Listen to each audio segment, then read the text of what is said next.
आज हम चर्चा करेंगे कि किस तरह LDCF डाइट से आप अपने डायबिटीज को कंट्रोल कर सकते हैं और लॉन्ग रन में रिवर्स कर सकते हैं।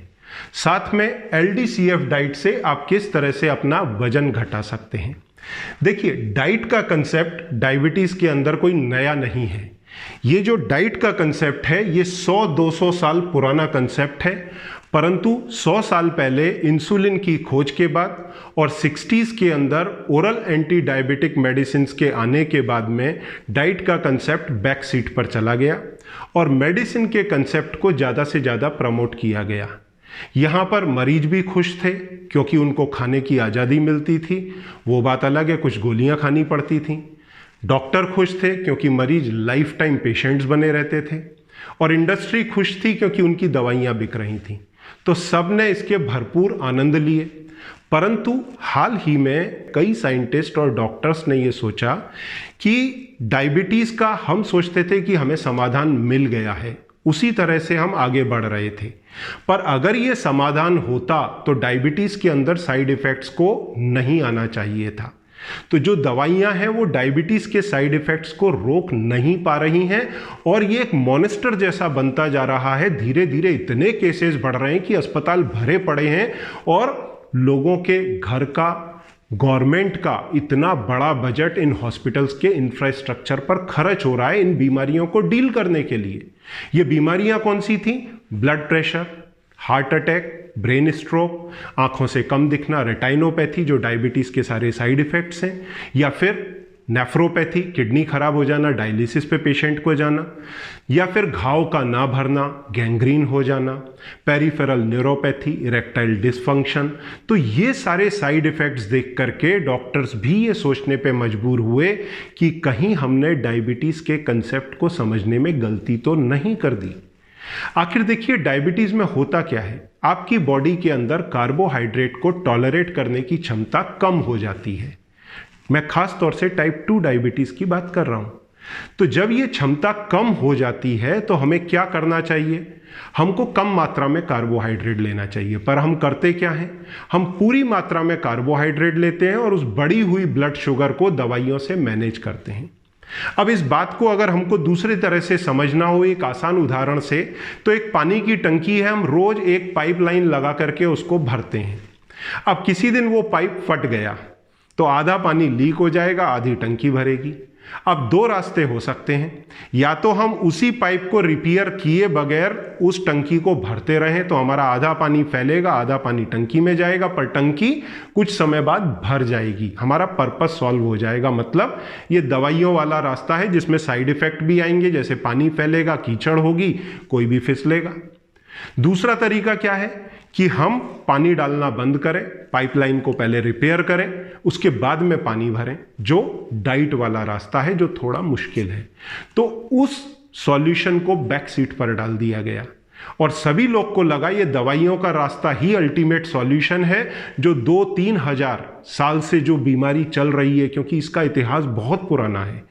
तो जो इतनी पुरानी बीमारी है इसका परमानेंट सॉल्यूशन मिल गया। पर अब लोगों की आंख खुल रही है कि यह परमानेंट सॉल्यूशन नहीं है, इसका कोई और समाधान होना चाहिए, हमने इसे समझने में गलती किया है।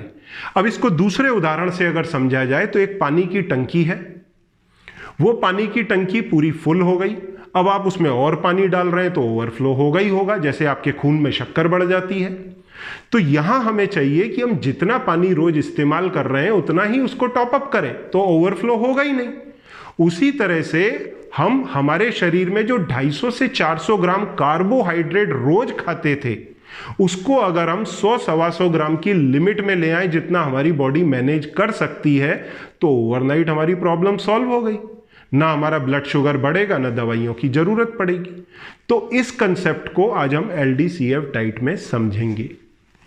इसके बाद में दूसरा डाइट का कंसेप्ट वेट लॉस में। अब इसकी कहानी भी लगभग 50 साल पुरानी है। अमेरिका के अंदर 70s, 80s और 90s में जब लोगों के पास में प्रॉस्पेरिटी बढ़ी तो उनका एक बड़ा खर्चा घूमने फिरने पर और खाने पीने पर गया। पर उस पीरियड में ये ऑब्जर्व किया गया कि कार्डियक केसेस का परसेंटेज बढ़ता जा रहा है। तो इस पे ह्यूमन ट्रायल हुआ, रिसर्च का डेटा निकला। अब उस डेटा को मैनिपुलेट किया गया खास तौर से किनके द्वारा? जो फूड इंडस्ट्री थी, क्योंकि उस समय फूड इंडस्ट्री बन रही थी, उसको सेल की ज़रूरत थी, उन्होंने फंडिंग किया और इसको मैनिपुलेट किया। कुछ फैक्ट्स को छुपाया गया और फैट को विलन के रूप में दिखाया गया कि अगर आप हाई फैट कंज्यूम करते हैं तो ये आपके खून की नलियों में जम जाता है और आपको हार्ट अटैक की रिस्क पैदा होती है। तो प्रमोट किया गया कि आप अधिक से अधिक कार्बोहाइड्रेट खाएं, फैट कम कर दें। तो इसके कारण हुआ क्या? वो इंडस्ट्री जो इस लाइन में थी न्यूट्रिशन के, उनको बूम मिला। जैसे पिज़्ज़ा, पास्ता या फूड चेन, उसके बाद में फ्रूट जूसेस या फिर कोल्ड ड्रिंक, बीवरेजेस। तो ये सारी इंडस्ट्री ने मिल करके इस कंसेप्ट को प्रमोट किया और जब हाई कार्बोहाइड्रेट डाइट आपके बॉडी के अंदर गई तो आपके लीवर ने जितनी आपके बॉडी ने एनर्जी के लिए कार्बोहाइड्रेट चाहिए था उसे यूज किया। जो एक्स्ट्रा अमाउंट में कार्बोहाइड्रेट आ गया उसको आपके लिवर ने फैट में कन्वर्ट कर दिया और इधर फैटी लिवर बन गया। साथ में पूरी बॉडी में फैट जमा होना चालू हो गया तो मोटापे के केसेस एकदम बाढ़ के जैसे बढ़ने लगे। शुरुआत अमेरिका से ही हुई, उसके बाद में चाइना, फिर इंडिया। तो आज की हालत ऐसी है कि इन कंट्रीज के अंदर ये टॉप 3 और 4 में आते हैं। तो इनके अंदर ओबेसिटी के केस बढ़े और ओबेसिटी आई तो फिर डायबिटीज भी बढ़ी। तो ये समस्या यहां पर शुरू हुई। तो होता क्या है, जब आप इतना हाई कार्बोहाइड्रेट खाएंगे तो फैट में कन्वर्ट हो जाता है, फिर आपको फैटी लिवर और ट्राइग्लिसराइड और बाकी की सारी चीजें बढ़ाना चालू करता है। तो हार्ट के जो इंसिडेंसेस कम होने चाहिए थे उसकी जगह बढ़ गए। डायबिटीज के इंसिडेंसेस जो कम होने चाहिए थे वो उल्टे बढ़ गए और एक मॉन्स्टर क्रिएट हो गया। तो हमारे बॉडी में एनर्जी के बेसिकली 2 सोर्स हैं, एक है कार्बोहाइड्रेट, दूसरा है फैट। अगर हम हमारे बॉडी में कार्बोहाइड्रेट डालते रहेंगे तो ये फैट कभी यूटिलाइज होगा ही नहीं। और वेट लॉस का मतलब होता है फैट का यूटिलाइजेशन। तो अगर फैट यूज ही नहीं हुआ तो आप स्लिम कैसे होंगे? अब हम करते क्या है, हमारे न्यूट्रिशनिस्ट और डाइटिशियन इन्होंने क्या कंसेप्ट डाला, भोजन आप 3 टाइम पूरा खाइए, नहीं तो आपकी मसल्स खत्म हो जाएंगी। 3 के साथ में इन्होंने 6 टाइम खाना खिलाना चालू कर दिया, 3 मिनी मील और घुसा दिए। अब 6 बार अगर आप अपने शरीर में कार्बोहाइड्रेट, क्योंकि जब भी आप कुछ खाएंगे कार्बोहाइड्रेट आएगा, क्योंकि इंडस्ट्री तो लगी हुई है ना कार्बोहाइड्रेट प्रमोट करने के लिए। ब्रेड ले लीजिए, पोहा ले लीजिए, पिज़्ज़ा पास्ता ले लीजिए, फ्रूट जूस ले लीजिए, कोल्ड ड्रिंक्स ले लीजिए, हर चीज में तो कार्बोहाइड्रेट है। तो ये जब आपके शरीर में टॉपअप होता है 6 बार तो फैट यूज कैसे होगा? तो सही सॉल्यूशन क्या था, हम अपने बॉडी में कार्बोहाइड्रेट कम डालें, तो जैसे ही कार्बोहाइड्रेट खत्म होगा बॉडी फैट बर्निंग करना चालू कर देगी। सिंपल कंसेप्ट है। और जिन लोगों ने भी, अगर आपने वेट कम किया है तो आप ध्यान रखिए, जाने अनजाने में आप यही कर रहे हैं। आप अपनी बॉडी को कार्बोहाइड्रेट से डिप्राइव करते हैं, कार्बोहाइड्रेट खत्म होता है तो फैट बर्निंग चालू हो जाती है। कंसेप्ट बेसिक यही है। इसे आज हम LDCF डाइट के अंदर अच्छी तरह समझेंगे। अब सबसे पहले हम LDCF डाइट के अंदर क्या बेनिफिट होते हैं ये हम सबसे पहले समझेंगे, तभी आप लोगों का इंटरेस्ट आएगा LDCF डाइट के लिए। LDCF डाइट से सबसे पहले आपकी ओबेसिटी एड्रेस होगी और उससे भी पहले आपकी डायबिटीज एड्रेस होगी। आपकी ब्लड शुगर 3 से 7 दिन में कंट्रोल में आने लगती है और आप लगातार अगर 6 से महीने से लेकर साल भर तक लिमिटेड कार्बोहाइड्रेट इंटेक करते हैं तो संभव है आपकी डायबिटीज रिवर्स हो जाए।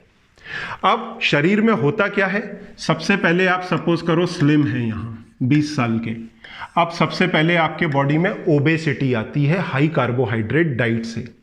ओबेसिटी के बाद में यही कन्वर्ट होती है डायबिटीज टाइप 2 में, और डायबिटीज टाइप 2 आएगा तो समय के साथ में आपको ये सारे साइड इफेक्ट्स आएंगे, क्योंकि कोई भी दवाई इन साइड इफेक्ट्स को स्लो डाउन कर सकती है। यहां ध्यान रखना, मैं ये नहीं बोल रहा हूं कि एलोपैथिक दवाइयां बेकार हैं, ऐसा आप ना सोचें।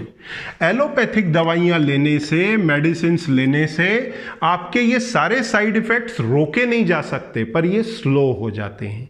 अगर आप ये दवाइयां नहीं लेंगे, हाई ब्लड शुगर रहेगा, तो जो साइड इफेक्ट आपको 5, 10 और 15 साल में आने वाले हैं वो 1-2 साल में ही आ जाएंगे। तो दवाइयों को मैं क्रिटिसाइज नहीं कर रहा हूं, पर दवाइयों को लेने से भी बेहतर तरीका है। क्या तरीका है, आप यहां डायबिटिक हुए, आपने यहां से ये यू टर्न मार लिया स्लिम के लिए, तो काम ही खत्म। भाई जब मैं इस रास्ते पे चला ही नहीं तो मेरे को ना साइड इफेक्ट आएगा, ना मेडिसिन की गरज मिलेगी। जरूरी नहीं है मेरे को मेडिसिन खाना। तो अगर आप मोटे हैं, डायबिटीज नहीं हुई है, तो इधर से यू टर्न मार लें स्लिमिंग के लिए। और अगर आप डायबिटीज तक पहुंच गए हैं तो बजाय ये आगे के रास्ते पे चलने के आप यहां से यू टर्न मार लें स्लिमिंग के लिए। मतलब लो कार्बोहाइड्रेट डाइट लेंगे तो आपकी बॉडी अपने आप स्लिम होती जाएगी, क्योंकि आपकी बॉडी फैट यूटिलाइज करेगी और आपकी डायबिटीज 3 से 7 दिन में कंट्रोल आ जाएगी। अब ये साइड इफेक्ट्स क्या होते हैं? जैसे ब्लड प्रेशर। दूसरा सबसे बड़ा साइड इफेक्ट है एथेरोस्क्लेरोसिस, आपकी खून की नलियों का पतला हो जाना। जब आपके शरीर में चाहे मोटापा हो या आपको डायबिटीज हो, शुगर की मात्रा दोनों में ही ज़्यादा रहती है। आप ब्लड टेस्ट कराएंगे उसमें नॉर्मल दिखेगी ओबेसिटी के केस में, परंतु ओवरऑल आपके ब्लड के अंदर ज़्यादा कार्बोहाइड्रेट जा रहा है। वो बात अलग है, आपका लिवर इसको लगातार ट्राइग्लिसराइड में और फैट में कन्वर्ट कर रहा है और स्टोरेज में डाल रहा है। पर ये ग्लूकोज डायबिटीज के पेशेंट्स में खास तौर से आपके खून की नली की इनर लाइनिंग को डैमेज करता है और उसको रिपेयर करने के लिए कोलेस्ट्रॉल की लेयर जम जाती है, जिससे खून की नलियां पतली हो जाती हैं। और ये ग्लूकोज आपकी खून की नलियों की दीवार में जाकर के बैठता है, उसको रिजिड कर देता है। तो इसके कारण आपका ब्लड प्रेशर शुरू होता है। उसके बाद में जब ये नलियां पतली हो जाएंगी तो ब्रेन की अगर नली पतली हो गई तो ब्रेन स्ट्रोक, हार्ट की पतली हो गई तो हार्ट अटैक, आंखों की पतली हो गई तो रेटाइनोपैथी नहीं दिखेगा, किडनी की पतली हो गई तो नेफ्रोपैथी और फिर डायलिसिस किडनी फेलियर के बाद। उसके बाद में डिलेड वुंड हीलिंग, हाथ पैर की अगर पतली हो गई तो आपको कोई चोट लगी तो घाव भरेगा नहीं, आपको हो सकता है उंगली वगैरह कुछ काटना पड़े अगर काली पड़ गई तो। पेरिफेरल न्यूरोपैथी, जो हाथ पैर से सिग्नल लेकर के नसें जाती हैं, उनकी खून की सप्लाई पतली हो गई तो सिग्नल लाने ले जाने में तकलीफ। इरेक्टाइल डिसफंक्शन, सेक्स करने में समस्या आएगी। पीसीओएस, फैटी लीवर बहुत इंपॉर्टेंट है, क्योंकि यही कार्बोहाइड्रेट जो आपके खून में आता था लिवर ही तो कन्वर्ट करता था फैट में, उसने अपने पास भी जमा कर लिया, तो इसने लिवर नहीं यहाँ पे फैट दबा लिया, अब आपको फैटी लीवर हो गया। तो जैसे ही आप लो कार्ब डाइट पे जाएंगे, सबसे पहले एनर्जी देने को फैट अपना ही, जो आपका लिवर है अपना ही फैट इस्तेमाल करेगा, तो फैटी लीवर गायब। फिर जो आपके ब्लड में ट्राइग्लिसराइड्स हैं वो आपको एनर्जी देने में यूज होंगे, कीटोन्स में कन्वर्ट होंगे, एनर्जी देंगे, क्योंकि कार्बोहाइड्रेट आप लो कार्ब डाइट पर आ गए हैं, लो फैट डाइट पे आ गए हैं, एलडीसीएफ डाइट में। तो ट्राइग्लिसराइड लेवल नॉर्मल होने लगेंगे, एलडीएल, वीएलडीएल, जीजीटी, मतलब आपके लिवर के फंक्शन नॉर्मल होने लगेंगे। स्लीप एपनिया की एक बहुत बड़ी समस्या रहती है, रात में नींद नहीं आती, बार बार खुल जाते हैं ऑक्सीजन लेवल कम होने के कारण, उसका भी इसमें सॉल्यूशन निकलेगा जैसे ही आपका वजन कम होगा।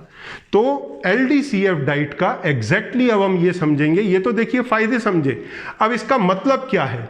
तो एलडीसीएफ डाइट जो है उसका मतलब है low density carbohydrate and low fat diet. LDCF diet जिसमें कार्बोहाइड्रेट जो आम आदमी 250 से 400 ग्राम खाता है, इस डाइट में 100 से 125 ग्राम हमें देना है, वो भी हेल्दी कार्ब्स देने हैं। और फैट अगर आप ओबीज हैं तो 30 ग्राम, दुबले पतले हैं तो मैक्सिमम लिमिट 50 ग्राम की। तो इस रेंज के अंदर हमारे को एलडीसीएफ डाइट के अंदर चीजें देनी हैं। अब इसके बाद में हम सबसे पहले ये समझेंगे कि आखिर कार्बोहाइड्रेट होता क्या है। मैं इतनी देर से कार्बोहाइड्रेट बोल रहा हूं, तो कार्बोहाइड्रेट होता क्या है। कार्बोहाइड्रेट जो है 4 तरह का होता है अगर हम टेक्निकली देखें तो। मोनोसैकेराइड मतलब ग्लूकोज फ्रक्टोज, डाइसैकेराइड मतलब लैक्टोज जो दूध में होता है, माल्टोज और स्यूक्रोज मतलब आपकी चीनी शक्कर। ओलिगोसैकेराइड हमारे बॉडी में डाइजेस्ट होते नहीं है, मैंने लिखे नहीं है इसको, इसके लिए इनके एंजाइम ही नहीं है। पॉलीसैकेराइड में सबसे बड़ा समस्या जो आपके डायबिटीज के लिए मेन जिम्मेदार है, आपको जीवन भर मरीज बना के रखता है, वो है स्टार्च। ये मेन कल्प्रिट है। साथ में इसके इसी कैटेगरी में आता है फाइबर, पर ये आपके स्टूल बनाने के लिए, मोशन बनाने के लिए जरूरी है, ये बॉडी में डाइजेस्ट नहीं होता। पर ये स्टार्च आपके इंटेस्टाइन में जाकर के सीधा ग्लूकोज बनाता है। ये सबसे बड़ी समस्या है ये छोटा मोटा चीज नहीं बनाएगा, सीधा ग्लूकोज बनाएगा। जो आप पैकेट लेते हैं ना, वो ग्लूकोज बनाएगा, ग्लूकॉन डी का जैसे पैकेट लेते हैं। तो ये इतना खतरनाक है स्टार्च, और इसकी मल्टीपल चेन होती है, सैकड़ों मॉलिक्यूल एक स्टार्च के मॉलिक्यूल से बनते हैं, ग्लूकोज के। तो ये आपके लिए सबसे बड़ी सिरदर्द है और इसे समझना जरूरी है। अब इसको हम सिंपल भाषा में तोड़ करके समझते हैं। कार्बोहाइड्रेट दो तरह का है, मीठा कार्बोहाइड्रेट, फीका कार्बोहाइड्रेट। मीठा कार्बोहाइड्रेट हम हमारे भोजन में मात्र 10 से 15% खाते हैं, पर सोचते क्या है कि भाई मैं तो पूरा परहेज कर रहा हूं, पर परहेज हो कितना रहा है? मुश्किल से 10%। इसके लिए तो आपकी डायबिटीज अभी तक कंट्रोल नहीं आई। 5 साल, 10 साल, 20 साल, 40 साल तक लोग मरीज बने रहते हैं। क्यों? क्योंकि वो परहेज कर रहे हैं 10%, सोच रहे हैं कि मैं 90% क्या 100% परहेज कर रहा हूं। वो तो हो ही नहीं रहा। क्यों नहीं हो रहा? देखिए, मीठे कार्बोहाइड्रेट के अंदर जो 10 से 15% है, आता है शुगर, शक्कर, गुड़, रॉक शुगर मतलब मिश्री या खांड, उसके बाद में हनी और मिठाइयाँ। ये मात्र 10 से 15% आपकी डाइट का है। तो ये आप परहेज कर भी लेंगे तो कुछ होने वाला नहीं है, आपकी डायबिटीज में कोई फर्क नहीं आएगा, बहुत मामूली सा।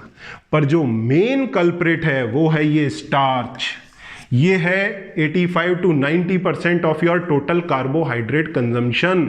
और हमारी डाइट में कितना कार्बोहाइड्रेट है? 60%। 60% कार्बोहाइड्रेट, बाकी के 40% में प्रोटीन और फैट। तो आप सोच लीजिए आप किस पहाड़ के ऊपर बैठे हुए हैं। अब इसमें आता क्या है स्टार्च में? राइस और राइस से बने प्रोडक्ट जो हम आगे देखेंगे, गेहूं, गेहूं से बने प्रोडक्ट, उसके बाद में कुछ अन्य चीजें जैसे साबूदाना, कॉर्नफ्लेक्स वगैरह वगैरह। तो ये सारी चीजें जो हैं इसके अंदर आती हैं। अब आप सोचेंगे कि अगर मैंने सारी ही चीजें आपकी रोक दी तो फिर आप खाएंगे क्या? वो भी हम देखेंगे। आपको खाने को भरपूर मिलेगा, जितना आप सोच नहीं सकते उससे ज्यादा मिलेगा। अब हमको करना क्या है? हमको अगर 100 से 125 ग्राम कार्बोहाइड्रेट लेना है डाइट में 250 और 400 ग्राम की जगह, तो हमें डिवाइड कैसे करना होगा? ब्रेकफास्ट में 40 ग्राम, लंच में 40 ग्राम, डिनर में 40 ग्राम, तो ये 120 ग्राम हो गया। मिनिमम 100 ग्राम, मैक्सिमम 125 ग्राम, इसके ऊपर हम नहीं जाएंगे। अब हम खाएंगे क्या वो भी देखेंगे, पर उसके पहले हम इसकी शुरुआत करेंगे गुड मॉर्निंग से। मॉर्निंग में हम क्या लें? तो दिन की शुरुआत होती है मॉर्निंग टी, कॉफी या ग्रीन टी से। इसको हम लेंगे स्टीविया डाल के, शुगर फ्री स्वीटनर स्टीविया इस तरह के पत्तियों से बनता है और इसके साइड इफेक्ट्स कंपैरेटिवली नहीं है। या फिर मोंक फ्रूट से भी एक शुगर फ्री स्वीटनर बनता है, वो आप ले सकते हैं। ये मार्केट में इजीली अवेलेबल हो जाएगा, या आप मेरे असिस्टेंट को भी बोल सकते हैं इसके लिए। आपको क्या नहीं लेना है वो है शक्कर, गुड़, मिश्री या खांड और हनी। कई लोग इसी में कंफ्यूज रहते हैं कि हनी और गुड़ जो है वो तो नेचुरल है तो ये कम नुकसान करेगा। भाई नॉर्मल आदमी के लिए, आपके लिए नहीं। आपके लिए डायबिटीज में लगभग 90-95% सेम नुकसान करेगा जितना शक्कर कर रही है। तो आप इस भ्रम से बाहर आ जाइए, ठीक है। तो ये चारों चीजें अवॉइड करें। मिल्क हमको अवॉइड करना है क्योंकि टाइप 1 डायबिटीज में इस तरह की थ्योरी है कि कई केसेस में ये देखा गया है कि जो जर्सी गाय का दूध होता है वो जिम्मेदार है टाइप 1 डायबिटीज के लिए। पर टाइप 2 में ये कंसेप्ट क्लियर नहीं है। फिर भी एनिमल फूड होने के कारण ये आपके खून की नलियों में, बॉडी में स्वेलिंग बढ़ा सकता है, इसीलिए इसे रोका जाता है। फिर भी आपको अगर लेना ही है तो आप थोड़ी मात्रा में देसी गाय का A2 मिल्क ले सकते हैं, अदरवाइज इसको रेस्ट्रिक्टेड रखें। मैं एक पहलवान से मिला, उसकी ब्लड शुगर कंट्रोल में ही नहीं आ रही थी। मैंने कहा भाई ऐसा तुम क्या खा रहे हो, मेरे समझ में नहीं आ रहा, तुम्हारी डाइट तो सही है। बाद में मालूम पड़ा कि वो 1 से 1.5 लीटर दूध पीता था रोज का। तो एक 100 ग्राम दूध के अंदर 5 ग्राम कार्बोहाइड्रेट है, मतलब 1 चम्मच शक्कर है नेचुरल। तो अगर उसने 1 लीटर भी अगर पी लिया, मतलब 1000 ml, तो उसमें 50 ग्राम शक्कर हो गई, और 1.5 लीटर पिया तो 75 ग्राम शक्कर हो गई। दिन का आधे से पौना कोटा तो वहीं खत्म हो गया। तो ये तो प्रॉब्लम क्रिएट करेगा ही करेगा। तो इससे आप लोग बचें। अब इसके बाद में लोग अक्सर मॉर्निंग के अंदर कुछ ड्राई फ्रूट्स लेना पसंद करते हैं, तो हम निगाह डालेंगे कि कौन से ड्राई फ्रूट्स को सेफली लिया जा सकता है।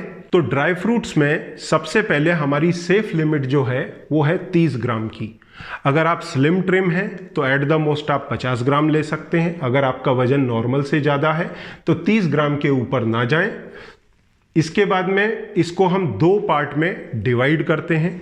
एक डायबिटीज़ फ्रेंडली है, दूसरा डायबिटीज़ नॉन फ्रेंडली है। जो डायबिटीज़ फ्रेंडली हैं इन सब के अंदर 50 ग्राम प्लस फैट होता है, इसलिए मैंने लिमिट बनाई है 30 ग्राम की। क्योंकि अगर 100 ग्राम खा लिया तो 50 ग्राम फैट आ गया उसी में। तो 30 ग्राम में क्या होता है, 5 से 7 बादाम, 2 से 3 या 4 दाने ऐसे अखरोट के, मतलब 2 पूरे अखरोट हो गए। ये सबसे सेफ हैं। और इसको हम लेते क्यों हैं, क्योंकि हमें ओमेगा 3 फैटी एसिड चाहिए, ठीक है, जो सेल मेम्ब्रेन के लिए जरूरी है, इन्फ्लामेशन कम करने के लिए जरूरी है। अनसैचुरेटेड फैटी एसिड वो हमको यहाँ से मिलते हैं।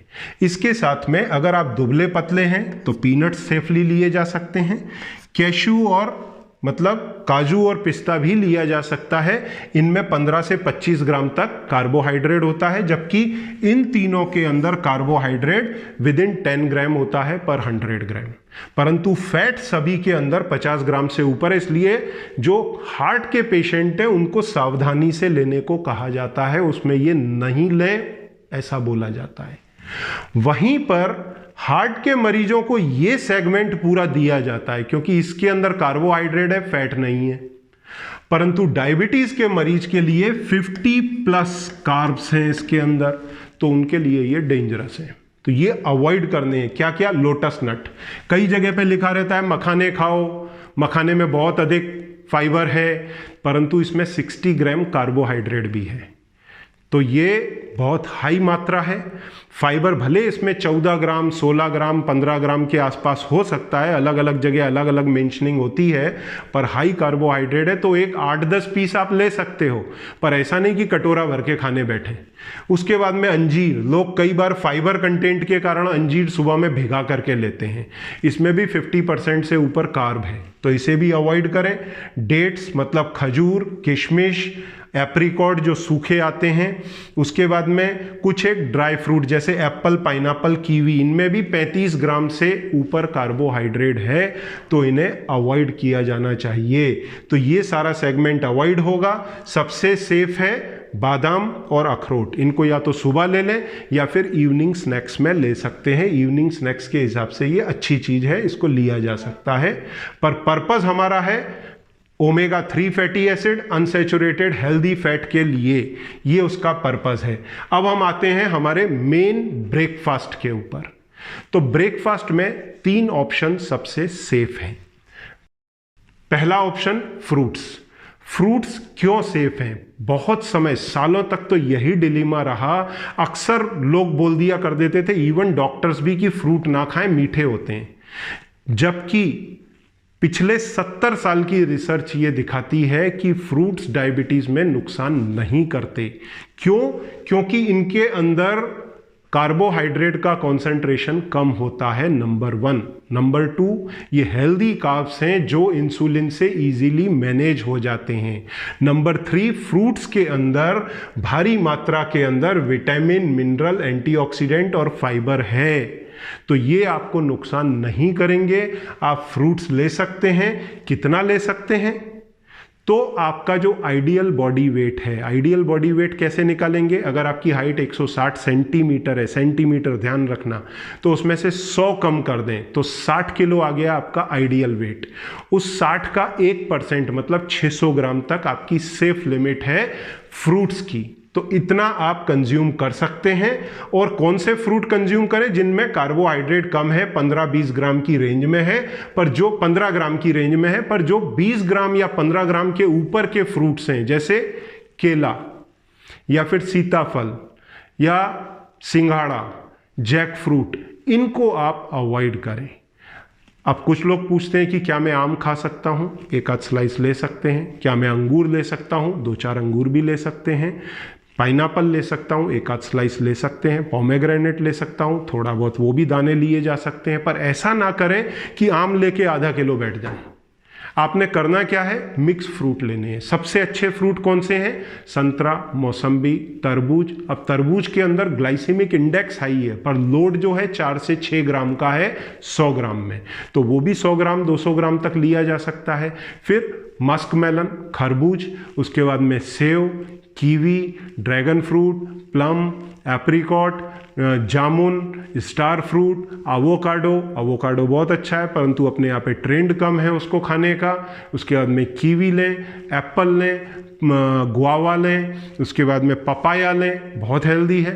तो ये सारी चीज़ें फ्रूट्स में ली जा सकती हैं। मिक्स करके बास्केट बनाएं और इसको लें, पर ध्यान रखें फ्रूट जूस नहीं लेना है, क्योंकि जैसे ही फ्रूट जूस लेंगे आपके जो इसके अंदर कार्ब्स का कंसंट्रेशन है, ये जो हेल्दी कार्ब, ये मात्रा बढ़ जाएगी, बाकी की सारी चीज़ें की परसेंटेज घट जाएगी, क्योंकि जो लुगदी निकल जाएगी उसमें फाइबर गया बाहर, साथ में कई विटामिन मिनरल गए बाहर।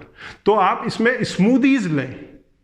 आप ऑनलाइन देखेंगे ना, गूगल करेंगे या फिर यूट्यूब पे देखेंगे healthy smoothies for diabetes, 85 smoothies मिल जाएंगी जो फ्रूट और सैलड के साथ में है। आप स्मूदीज ले सकते हैं, परंतु जूस नहीं ले सकते। ध्यान रखें, फ्रूट आप खा सकते हैं पर जूस नहीं ले सकते।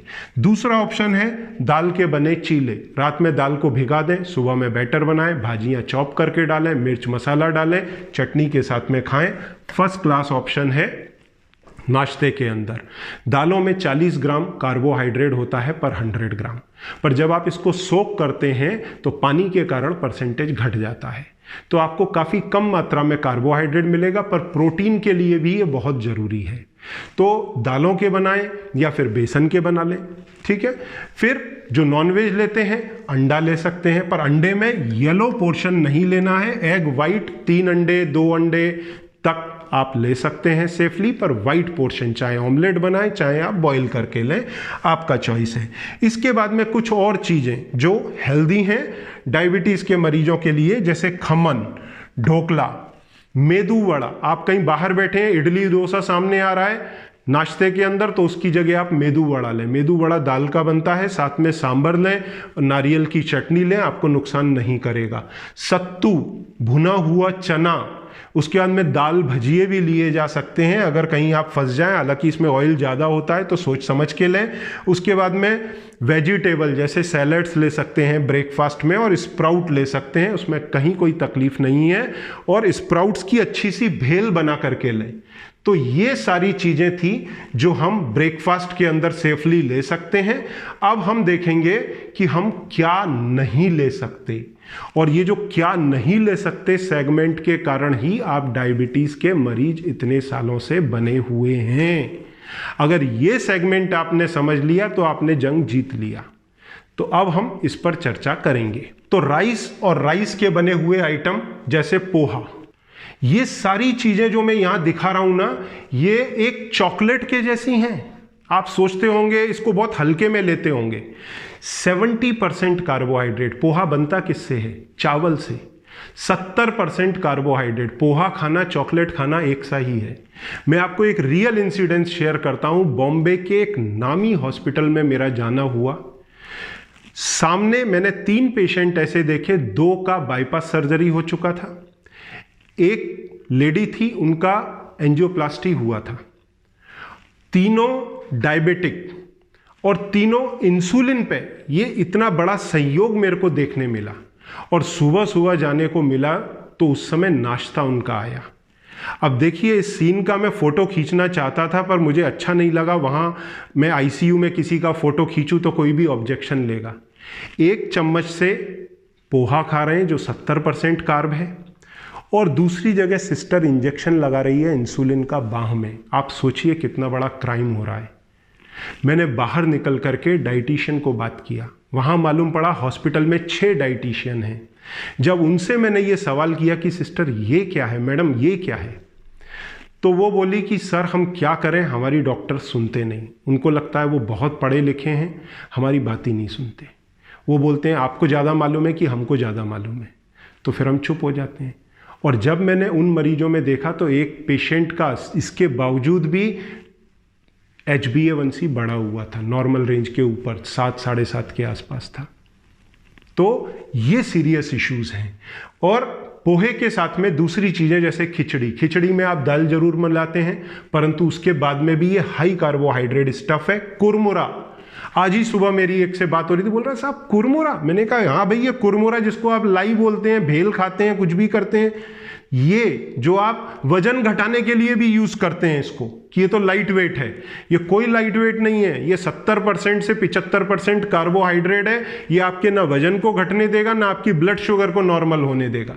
इसके बाद में चावल के बने पापड़, चावल की बनी रोटी, हमारे महाराष्ट्र और केरला साउथ में तो ये चलती ही है, तो ये आपने बंद करना पड़ेगा टोटल। उसके बाद में idli dosa, those things should be avoided. और अवॉइडेड की लिस्ट खाली इतनी ही नहीं है, अवॉइडेड की लिस्ट में और भी कई सारी चीजें हैं।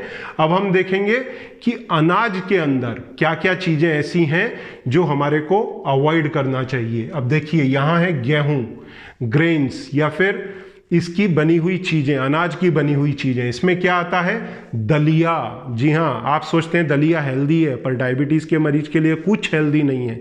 62% कार्बोहाइड्रेट जो आपके पेट में जाके सीधा ग्लूकोज बनाएगा। आप सोचिए, आप दूध के साथ में फीका लेते हैं, परंतु दूध डाला वो गलत, और प्योर आपने दलिया लिया वो गलत। 62% कार्बोहाइड्रेट है, 62% ग्लूकोज है। और अगर आपको दलिया खाना ही है तो आप इस तरह से बनाएं। जैसे देखिए यहाँ पर शिमला मिर्च, दूधी, लौकी, ये मिर्ची डाली है, साथ में मटर है, स्प्राउट है ढेर सारा, टमाटर है। इसके साथ में ये जो आपको 6 भाग दिख गए, इसके साथ में 1 भाग दलिया है, तो ये नमकीन दलिया चलेगा। पर जो आपका दूध दलिया है नहीं चलेगा। ब्रेड, चाहे वाइट ब्रेड हो चाहे ब्राउन ब्रेड हो, वाइट ब्रेड के अंदर 70% कार्ब, वाइट ब्रेड के अंदर 65% कार्ब, तो फर्क कितना सा। फिर उसके बाद में नूडल्स 70% मैदा। इसके बाद में पिज़्ज़ा पास्ता, यहाँ ये पिज़्ज़ा पास्ता में ये इसमें कोई दिक्कत नहीं है, जो आपका चीज़ आ रहा है उसमें परेशानी नहीं है, परेशानी है इसकी जो ब्रेड है उसमें, इसको अवॉइड करें। इसके बाद में उपमा, ये तो आप सुबह सुबह खाते ही खाते हैं। ये बनता है रवे का, 67% कार्बोहाइड्रेट किसी चॉकलेट से कम नहीं है। इसके बाद में आइए रस्क। क्या प्रेम से बताते हैं मरीज कि अरे मैं तो चाय के साथ में 2 रस्क खाता हूँ। भाई साहब 70% कार्ब, मैदा। इसके बाद में खारी। फिर आ जाइए आप सबसे बड़े कल्प्रेट, ये तो क्रिमिनल एक्टिविटी है, शुगर फ्री बिस्किट, 72% कार्बोहाइड्रेट, एक बिस्किट में 1 चम्मच शक्कर, और लिखते हैं हम डायबिटीज फ्रेंडली हैं। गोल वाला बिस्किट, आप उसका रैपर तो उठा के देखिए, 100 ग्राम के अंदर 60 से 72 ग्राम तक कार्बोहाइड्रेट है। ये सीधा ग्लूकोज बनाएगा। भाई शक्कर नहीं डाल रहे हो पर कार्बोहाइड्रेट तो है, स्टार्च तो है। ये खाने के लिए फीका है पर अंदर जाकर के तो चॉकलेट है ये। तो ये बड़ा क्राइम कर रहे हैं, ऊपर से लिख रहे हैं। ये ना समझ तो नहीं हो सकते। वो तो अच्छा है मैं एडवोकेट नहीं हूं, ठीक है। इसके बाद में ब्रेड जैम ना लें। जैम फ्रूट के साथ में शक्कर, प्योर शक्कर, और ब्रेड अपने आप में 70% कार्ब। इसके बाद में साबूदाना 80% कार्ब। फिर कॉर्नफ्लेक्स 80% कार्ब। यही वो इंडस्ट्री है जिन्होंने सबसे अधिक बच्चों को मोटा किया है, ठीक है। इसके बाद में वड़ा, समोसा, हमारे इंडियन स्नैक्स भी कम नहीं है। It is full of energy and full of carbohydrate. तो ये चीजों को अगर आप अवॉइड नहीं करेंगे, आपकी ब्लड शुगर रॉकेट हो जाएगी, और यही चीज है जो आपके ब्लड शुगर को, डायबिटीज को नॉर्मल नहीं होने देता। तो यहां हमारा ब्रेकफास्ट का सेगमेंट कंप्लीट होता है। अब हम लोग आगे बढ़ेंगे हमारे लंच के सेगमेंट पे।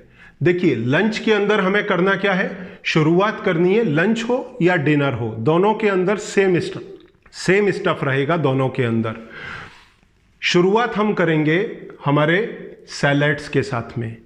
अगर वजन आपका 60 kg आइडियल है, मतलब फिर वहीं आऊँगा, हाइट 160 सेंटीमीटर, 100 घटा दीजिए, 60 kg आइडियल वेट हुआ, मतलब 1% 600 ग्राम सैलेड की आपकी लिमिट है। अगर आपकी हाइट 180 सेंटीमीटर है तो 100 हटाइए, 80 किलो आपका नॉर्मल वेट है, तो 400 ग्राम सैलेड की आपकी लिमिट हुई ब्रेकफास्ट में और 400 ग्राम डिनर में, 400 ग्राम लंच में और 400 ग्राम डिनर में।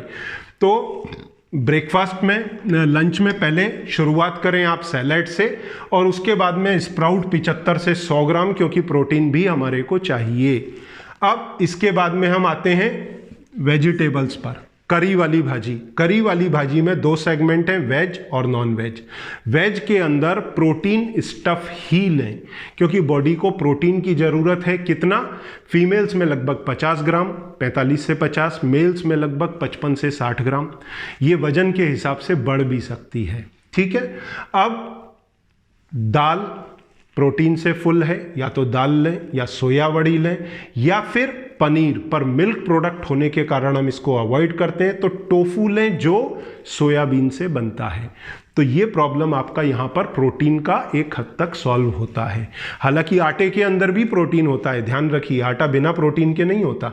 इसके बाद में जो लोग नॉनवेज लवर हैं वो लोग चिकन, एग वाइट, हाँ, येलो पोर्शन नहीं लेना। एक येलो के अंदर 186 मिलीग्राम कोलेस्ट्रॉल है, आपके हार्ट को नुकसान देगा। तो चिकन, एग वाइट या फिश, इनमें से कोई भी चीज़ लें, पर फैट वाले हिस्से ना लें, फैटी फिश ना लें, प्रोटीन वाले हिस्से लें चिकन में भी, और रेड मीट को पूरी तरह से अवॉइड करें। तो ये आपके लिए प्रोटीन का एक अच्छा सोर्स बनता है ग्रेवी वाली करी भाजी के अंदर। अब हम आते हैं अपनी ड्राई वेजिटेबल में। ड्राई वेजिटेबल में आप कोई भी भाजी ले सकते हैं, कोई भी भाजी, एक्सेप्ट 7। उसमें क्या है?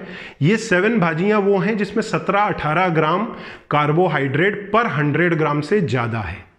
बाकी सारी भाजियां, जैसे हरी भाजियां, मेथी लो, पालक लो, बथुआ लो, अरबी का पत्ता लो, मूली का पत्ता लो, कोई भी हरी भाजी पत्ते वाली, या फिर सेम, फली, बैंगन, टिंडे, कद्दू, लौकी, तोरई, भिंडी, कोई भी भाजी आप ले सकते हैं एक्सेप्ट दो 7। आलू, शकरकंद, उसके बाद में जमीकंद जिसको बोलते हैं, भुट्टा। भुट्टे में एक बात याद रखना, भुट्टे के दाने नहीं ले सकते। नंबर 2, ड्राई भुट्टा, मक्के का आटा नहीं ले सकते, 66% कार्ब। इसके बाद में उसके जो आप पॉपकॉर्न बनाते हैं नहीं ले सकते। इसके बाद में मैंने आपको लास्ट स्लाइड के ही अंदर बताया था कॉर्नफ्लेक्स, वो नहीं ले सकते। आप क्या ले सकते हैं कॉर्न में? Baby corn. बेबी कॉर्न में 4 ग्राम 6 ग्राम कार्बोहाइड्रेट होता है, that is safe for you. तो कॉर्न में खाली baby corn, no other corn. Taro root, अरबी के अंदर कुछ लोग कहते हैं कि हाई फाइबर होने के कारण डायबिटीज़ के मरीज ले सकते हैं, ये धीरे धीरे ब्लड में शुगर बढ़ाएगा। परंतु भाई शुगर बढ़ाएगा, इसमें लोड सबसे अधिक है इन सारी भाजियों के अंदर। तो मेरे हिसाब से टेरो रूट नहीं लेना चाहिए, अरबी के पत्ते लिए जा सकते हैं। फिर जैक फ्रूट, इसको लोग कच्चा भी खाते हैं भाजी के अंदर और पके हुए फल के रूप में भी खाते हैं, दोनों में अवॉइड होना चाहिए डायबिटीज़ में। और कच्चा केला जो हम सब्जियों के अंदर खाते हैं वो भी अवॉइड होना चाहिए। अब यहाँ पर मैं एक चीज़ बोलूँगा, अगर इतना सब होने पर आपको ऐसा लगता है कि आपकी डाइट में आपको कुछ क्लियरेंस नहीं आ रहा है, आपको कन्फ्यूज़न हो रहा है इतना सब समझने के लिए, हालांकि मैंने एक एक चीज़ क्लियर करके बताई है आपके डाइट में, आगे भी बताऊंगा। पर अगर आपको ऐसा लगे कि नहीं आपको डाइट और अच्छे से समझनी है, क्योंकि अगर आप 5 साल 10 साल और 20 साल से मरीज बने हुए हैं तो मरीज बने रहने में कोई समझदारी नहीं है। आपने हज़ारों रुपया डाला होगा, खर्चा किया होगा इसको कंट्रोल करने में। अगर आपको ऐसा लगता है कि आप नहीं कर पा रहे हैं, इस डाइट में नहीं समझ पा रहे, तो आप एक पर्सनल पेड कंसल्टेशन भी इन नंबर्स पे बुक कर सकते हैं। मैं आपको आपकी डाइट डिज़ाइन करके दूंगा, साथ में मेरे जो डाइटिशियन है वो आपको उसके चार्ट्स भी अलग से देंगे। अदरवाइज ये आपके लिए फ्री अवेलेबल है, आप इसको 2 बार सुने, 4 बार सुने, अपनी डाइट मैनेज करें। इतना पक्का है 3 से 7 दिन में आपकी ब्लड शुगर नॉर्मल आने लगेगी। जैसे ही आपकी ब्लड शुगर नॉर्मल आने लगे, आप आपके डॉक्टर से बात करें कि आपकी ये डायबिटीज़ की दवाई चल रही है, उन डोजेस को आप रीशेड्यूल करा के ले लें, नहीं तो आपको चक्कर आएगा। क्योंकि अगर आप डायबिटीज़ के अंदर डाइट फॉलो करेंगे, ब्लड शुगर नीचे आएगी और आप पुराने डोजेस दवाई के लेते रहे तो आपको चक्कर आएगा, वो रिस्क बन जाएगी। तो उसे अवॉइड करने के लिए आप अपने डॉक्टर को बार बार ब्लड शुगर चेक करके उनको बात करें, अपने दवाइयों के डोजेस को रीशेड्यूल करें। ध्यान रखें, मैं आपको दवाइयाँ बंद करने को नहीं बोल रहा हूँ, मैं बोल रहा हूँ आपकी दवाइयाँ धीरे धीरे छूट जाएंगी। और 15 दिन से 1 महीने में अगर आपकी टाइप 2 डायबिटीज़ में मेडिसिन नहीं छूटी, मतलब आपकी डाइट में प्रॉब्लम है। आप उस प्रॉब्लम को मेरे से बात करके रेक्टिफाई करिए, आपका 100% इसमें रिजल्ट आएगा। ठीक है, जो लोग इंसुलिन पे हैं 2 से 3 महीने में उनका इंसुलिन भी छूटने लगता है अगर इस डाइट को वो फॉलो करें तो। ठीक है, टाइप 2 डायबिटीज़ में मैं खास तौर से बात कर रहा हूँ। टाइप 1 के अंदर ये संभव नहीं है, आपके खाली इंसुलिन के डोजेस घटेंगे। ठीक है, तो इन सारी भाजियों को हमें अवॉइड करना है। अब इसके बाद में हम मेन स्टफ के अंदर आएंगे, जो है रोटी चपाती, हमारा मेन स्टेपल फूड। तो इसके लिए हम क्या करें, क्योंकि चावल बंद कर दिया था, गेहूं बंद कर दिया था, तो अब खाने के अंदर फिर बचा क्या, तो वो अब हम समझ के लेंगे। तो देखिए, आपके लंच में और डिनर में आप चपाती ले सकते हैं अगर आपका वजन नॉर्मल से ज़्यादा है तो। पर अगर आप दुबले पतले हैं, अंडरवेट हैं, तो आप चपाती की जगह पराठा लें। क्यों पराठा लें, क्योंकि उस पर जो घी लगेगा वो फैट है, आपके ब्लड शुगर को स्पाइक नहीं करेगा, तो फैट आपको चलेगा, परंतु ये इंश्योर कर लेना कि आपको कोई कार्डियक प्रॉब्लम ना हो। अगर वैसा है तो कंट्रोल करके चलें, अगर वैसा नहीं है तो रोटी की जगह आप पराठे खाएं। अब एक रोटी के अंदर 4 चम्मच शक्कर होती है, 4 चम्मच एक रोटी में शक्कर होती है। तो अगर किसी इंसान ने 10 रोटी, मेरे पे पेशेंट हैं साहब, मैं 2 रोटी सुबह में नाश्ते में खाता हूं या 3 खा लेता हूं और दोपहर में 4 और रात को 4, तो 10 रोटी में 4 चम्मच के हिसाब से 40 चम्मच शक्कर हो गया। या एक रोटी के अंदर अगर 20 ग्राम शक्कर है तो 200 ग्राम कार्बोहाइड्रेट, ग्लूकोज यहां घुस गया, तो आपकी ब्लड शुगर क्या कंट्रोल आएगी। आप चौंक रहे होंगे, एक रोटी में 4 चम्मच, जी हां, 35 ग्राम की रोटी में 4 चम्मच तक, 3.5-4 चम्मच तक शक्कर होता है गेहूं की रोटी में। अब आप सोचेंगे कि मैं तो गेहूं की खाता ही नहीं, मैं तो फला नहीं खाता हूं। चिंता मत करो, आगे बताता हूं मैं। तो कोई भी रोटी खाते हो आप, चाहे मिक्स ग्रेन की हो, आपको मैं आगे पूरा क्लियरेंस दूंगा इस पे। अभी मैं गेहूं की रोटी पे बात कर रहा हूं। तो 4 चम्मच शक्कर होती है। अब 4 को 2 में कैसे कन्वर्ट करें, आधा ठीक, क्योंकि 100 ग्राम आटे में 62 ग्राम कार्बोहाइड्रेट है और 100 ग्राम आटे में 3 रोटी बनती है। अब हम क्या करें, लौकी लें, दूधी, बॉटल गार्ड, ये लें। इसको अलग अलग एरिया में अलग अलग नामों से जाना जाता है।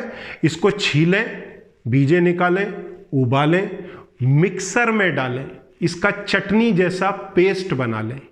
देखिए, पानी नहीं डलेगा जरा भी, चटनी जैसा पेस्ट बन गया, उसको परात में डालें, इसमें अपना आटा मारें।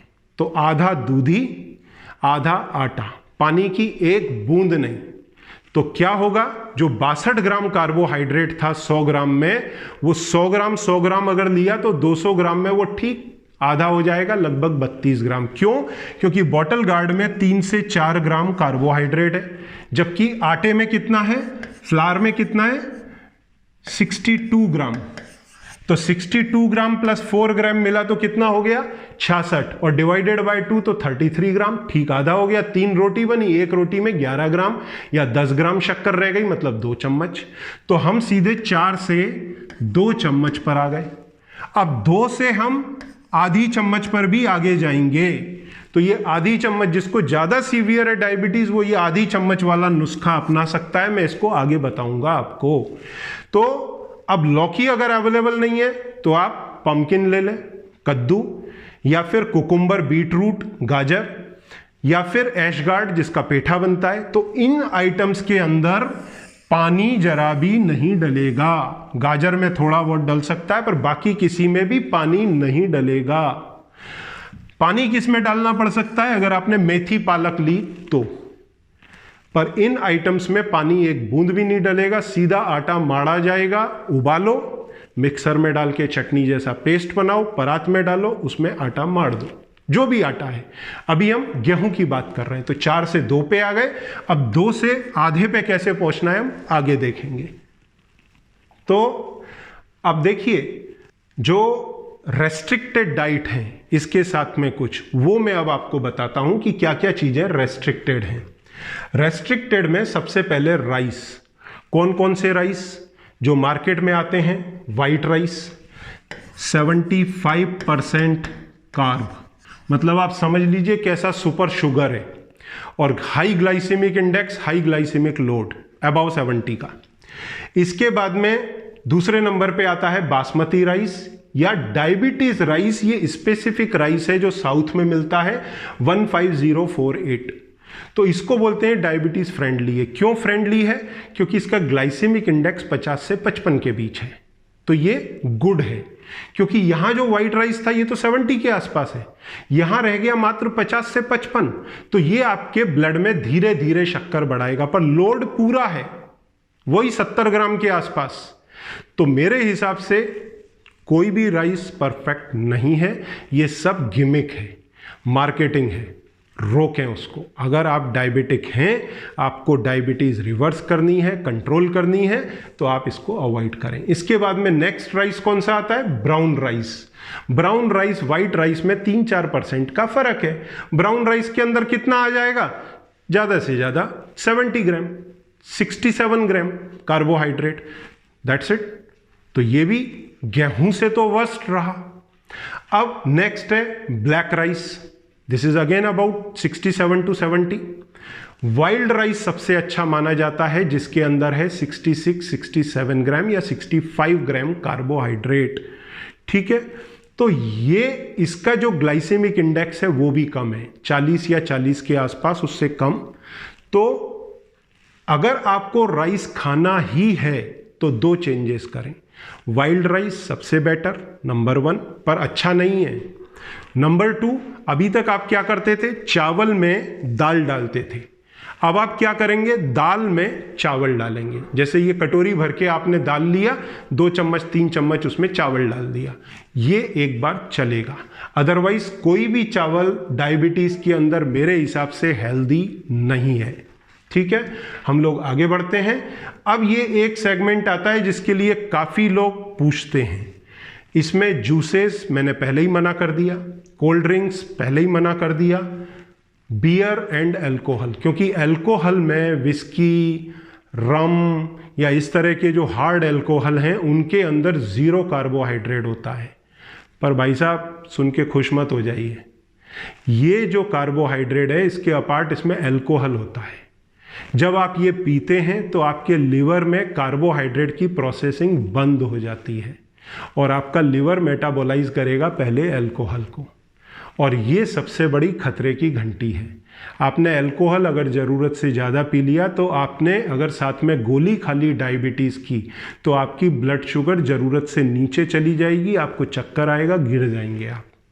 इसलिए फॉरेन कंट्रीज़ में भी जहाँ शराब का चलन है वहाँ 90 ml से ज़्यादा शराब अलाउड नहीं है डे की। तो आप स्पेसिफिकली अल्कोहल वाले लोग ध्यान रखें कि हमको 90 ml से ऊपर नहीं जाना है, और वो भी ना पिए तो बेहतर है। बियर के अंदर तो डायरेक्ट शुगर है, उसको भी अवॉइड करें बाकी के ब्रीवरेजेस के साथ में। तो ये चीज़ें हमारे को अवॉइड करनी है। अब इसके बाद में हम अनाज की कैटेगरी देखेंगे। अनाज में गेहूं, राजगिरा, जौ, उसके बाद में कूटू का आटा जो हमारा फास्ट में चलता है, मक्का, उसके बाद में सोरगम या फिर साबूदाना जिसको हम अक्सर उपवास में खाते हैं, उसके बाद में दलिया। ये सारी चीज़ें जो ये 60 के ऊपर हैं जो अभी मैंने पढ़ी हैं। देखिए गेहूं में 62 है, राजगीरा में लगभग 70 है, जौ में जरूर कम है थोड़ा, करीब 57 के आसपास कार्बोहाइड्रेट, कूटू में 70 के आसपास है, मक्का में 66 है, उसके बाद में साबूदाने में सबसे अधिक 80 है, उसके बाद में दलिया में, क्योंकि सेम गेहूं है, 62 है, उसके बाद में आ जाइए फिंगर मिलेट, ये लगभग 60 के आसपास, teff millet, proso millet, little millet. Millet को लोग बहुत स्पेशल डाइट करके प्रमोट करते हैं आजकल, ये मैंने देखा है कि इसमें फलाना विटामिन है, ढिमका विटामिन है, इसमें एंटीऑक्सीडेंट हैं, बहुत हाईलाइट किया जाता है, पर इस तरह का मैंने कुछ पाया नहीं। जब मैंने इनके कंपोजिशन देखे तो इनमें और बाकी के अनाजों में मेरे को बहुत ज़्यादा फर्क नहीं दिखा। हाँ, ये अनरिफाइंड होते हैं तो थोड़ा फाइबर हो सकता है ज़्यादा हो। तो मैं ये सारे नाम आपके लिए पढ़ देता हूँ। बाजरा, ज्वार, बाजरा, उसके बाद में फॉक्सटेल मिलेट, कोडो मिलेट, बार्नयार्न मिलेट, फोनियो मिलेट। उसके बाद में आता है मिक्स ग्रेन। मिक्स ग्रेन में आप क्या करते हैं, ये जितने भी मिलेट मैंने बताए हैं ये 55 से 70 ग्राम कार्बोहाइड्रेट वाले हैं, ठीक है।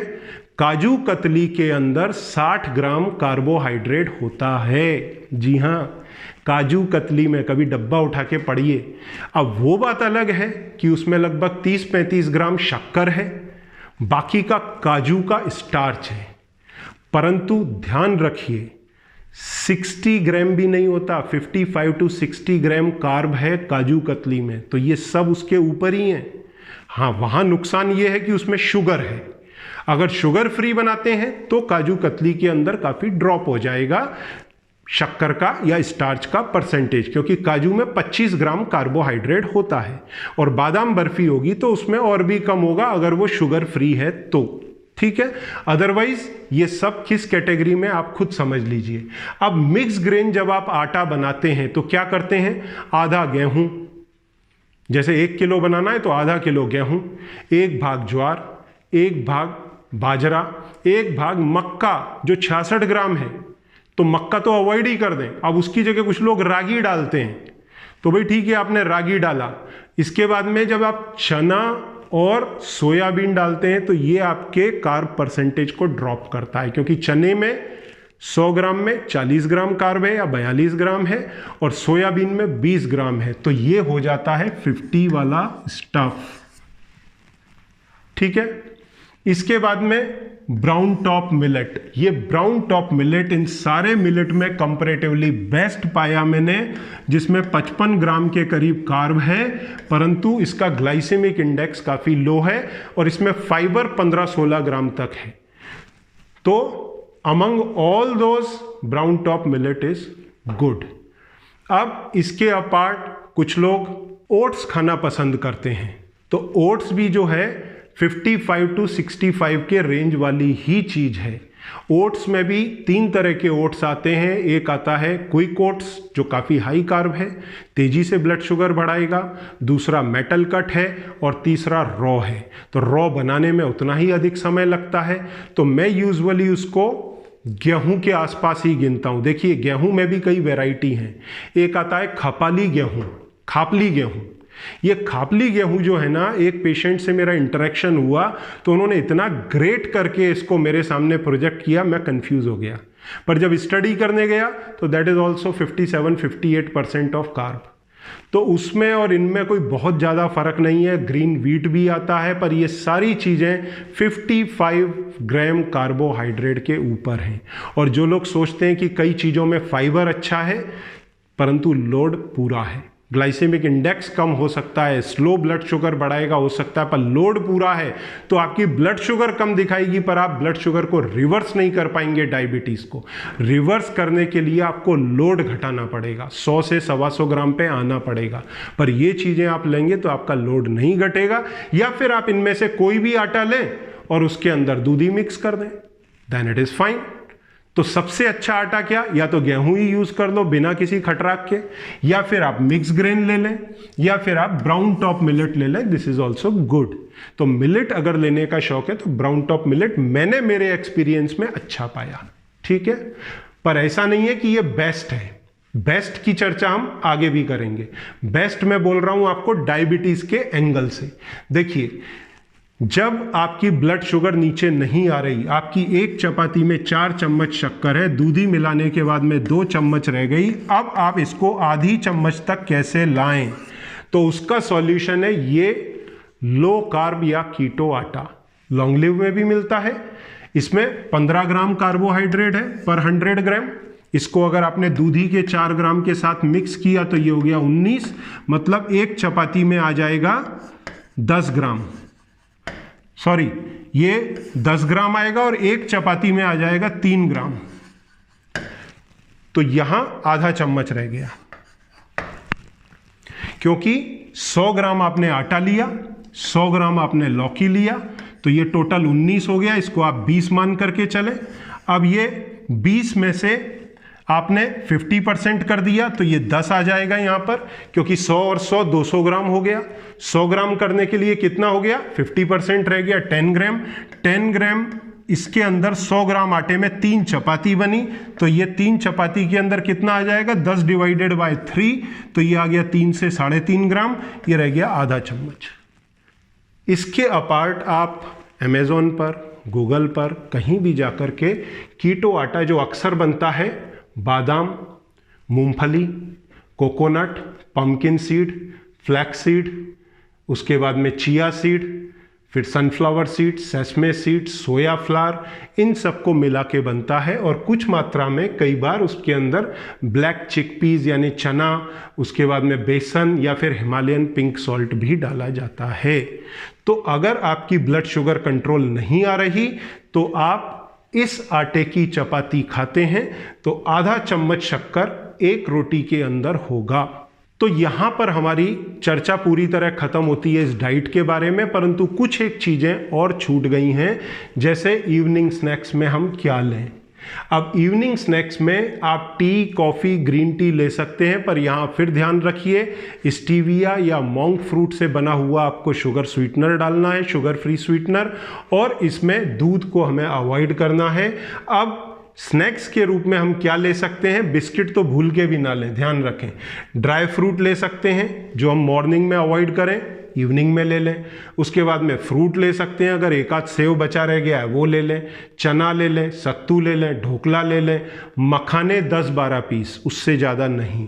उसके बाद में आप एग भी ले सकते हैं, एक अंडा, परंतु एग वाइट।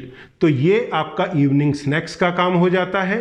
अब इसके बाद में डायबिटीज और वेट लॉस के अंदर ये दोनों में यही सेम डाइट रहने वाली है। अब इसमें इंटरमिटेंट फास्टिंग या फास्टिंग का क्या रोल है वो भी समझ लेते हैं।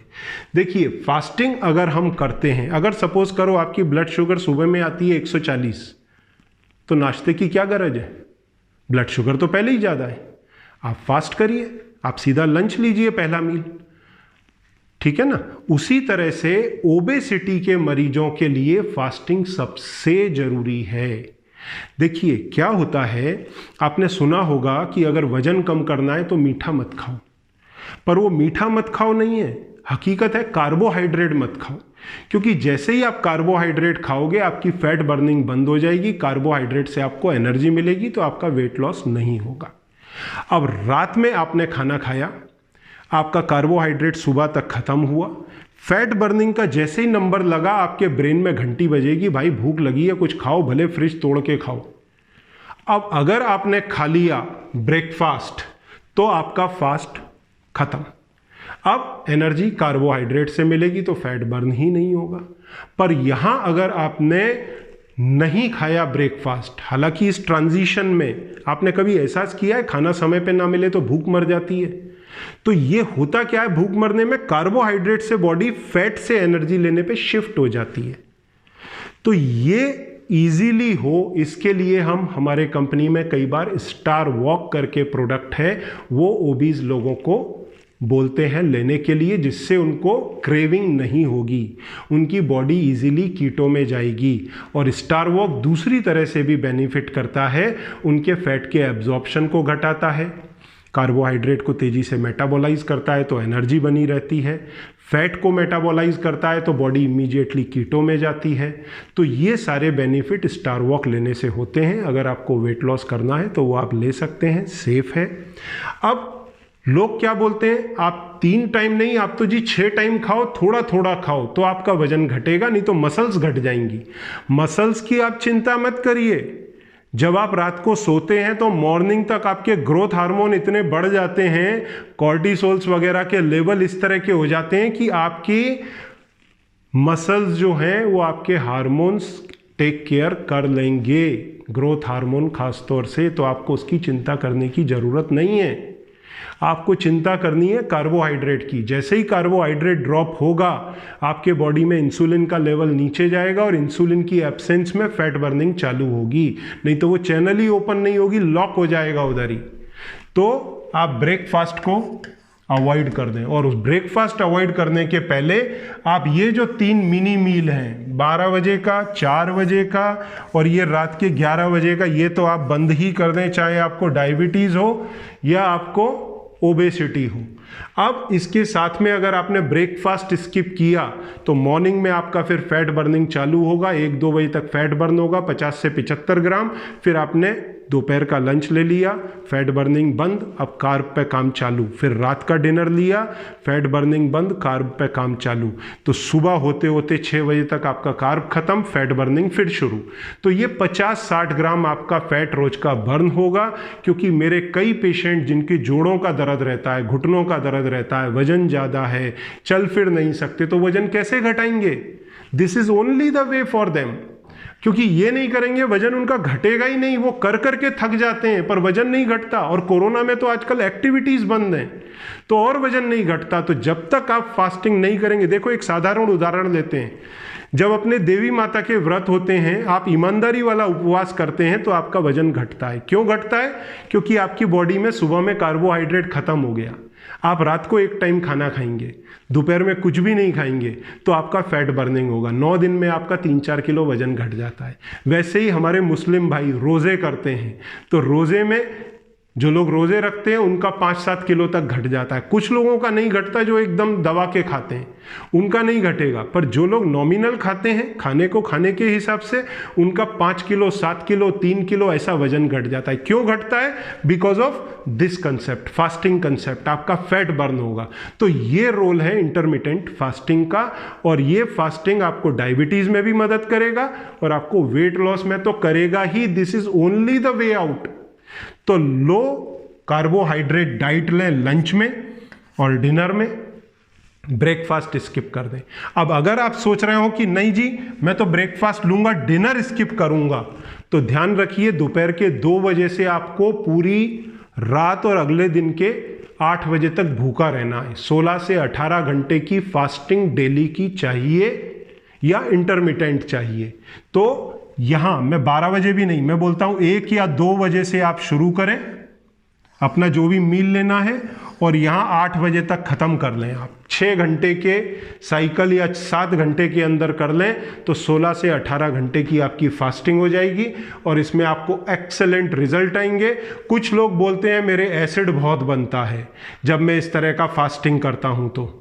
तो जिन लोगों के एसिड बहुत बनता है वो क्यों बनता है? क्योंकि आपका डेली का रूटीन बना हुआ है।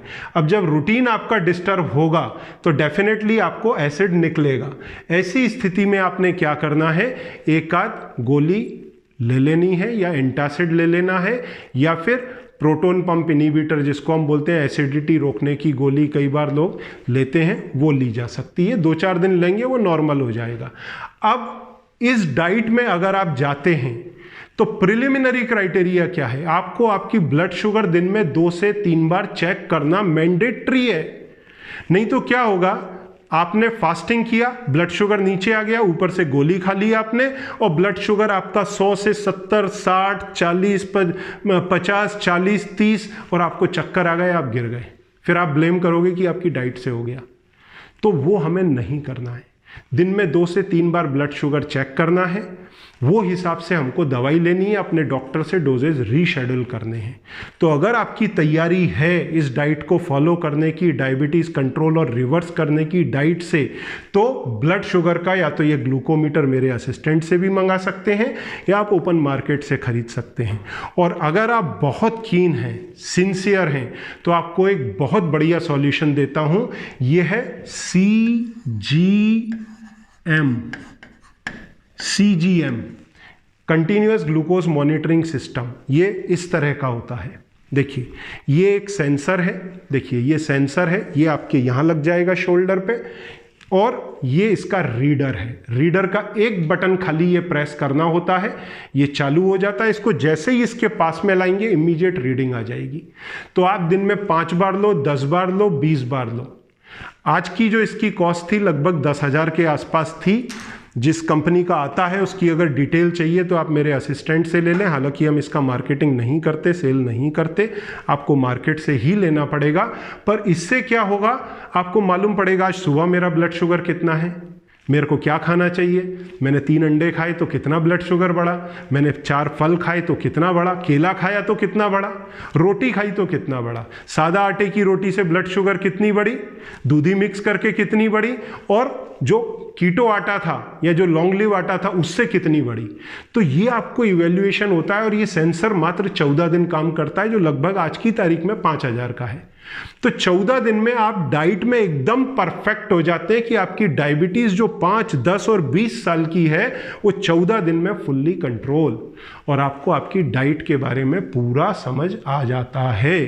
तो ये आप कर सकते हैं, मेरे असिस्टेंट से मदद ले सकते हैं या ओपन मार्केट से इसको खरीद सकते हैं। अब हम यहां पर चर्चा करेंगे कि मॉर्निंग में कुछ लोग डायबिटीज़ के लिए हर्ब्स भी लेना पसंद करते हैं, जैसे मेथी दाने का पानी या मेथी दाना, या फिर सिनेमन, या और भी दूसरे प्रकार के हर्ब, आंवला, गुड़मर, करेला, जामुन, करक्यूमिन, या बेल लीफ और नीम।